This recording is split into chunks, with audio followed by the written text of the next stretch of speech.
So today we're looking at fire. We've already looked in the trees and found some kindling, some small dry branches. What we're going to do now is look at the area we're going to light our fire. We're making sure that it's sheltered, not too near the shelter that we're having, so we don't want a fire too close. We're going to need everything ready and plenty of wood to make sure the fire keeps going. We're not having to dash out trying to find more wood and then losing the fire that we've already started. So what we're going to do, we're going to clear the ground, make sure there's no peat underneath or any leaves. And this soil that I'm just clearing, just small indentation. I'll keep the soil to one side, then we can use it to put the fire out with a little water later on.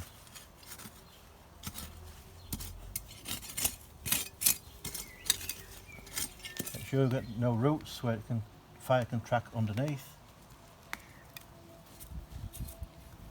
It's nice and dry under there. Okay.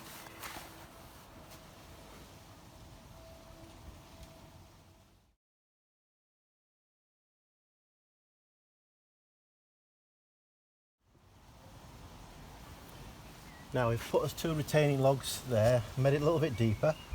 What we're going to do now is to make our first attempt at a flame. So what we're going to do safely there, a cotton wad. I'm going to use this, which is a flint and striker. If it's a new one, just take some of the varnish off first. But ideally, if you just drop a spark onto there, and there we go, got a flame. So if I can quickly light this candle from this.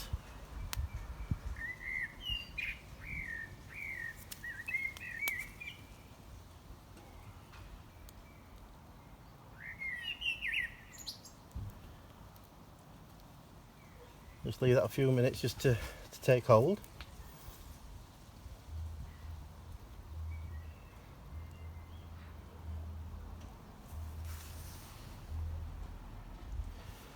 What I've done now is built up some wood around the candle and some small kindling and other things that might light.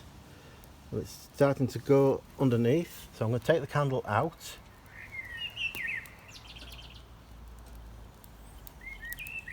And hopefully I won't need that again, but I'll keep that there just in case. And as the fire starts to take hold, it'll start burning through all the different layers of wood. As you can see, we've got the fire started now. We're going to try and keep out of the smoke if we can. It seems to be taking hold, but you need to take care of it at this point, and just to slowly increase the size of the wood on the fire as it starts to burn. As you can see, it's starting to burn quite nicely now, and I've increased the size of the wood as it's got more intense. So hopefully when the small twigs, the kindling has burnt through, the larger pieces of wood will start to burn and sustain a flame.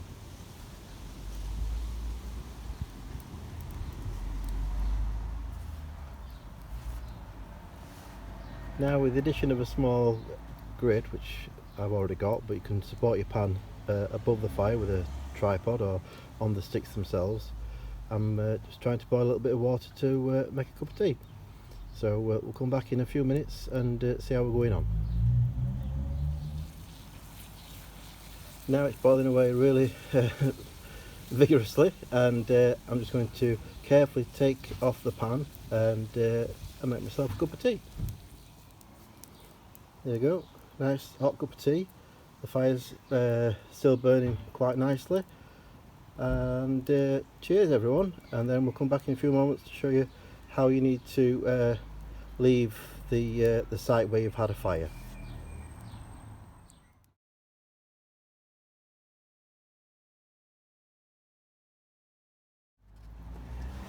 And it's important to leave the site as it was when you arrived, and dispose of any of your rubbish away from the site correctly.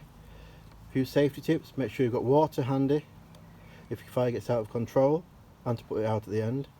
Make sure that you put the turfs or soil back, and don't pick any plants or fungi unless you're with someone who knows that they're safe to eat. So just a cup of tea today, but hopefully you've learned how to do a fire, and when we get to the branching out proper, you'll all be able to experience it as well.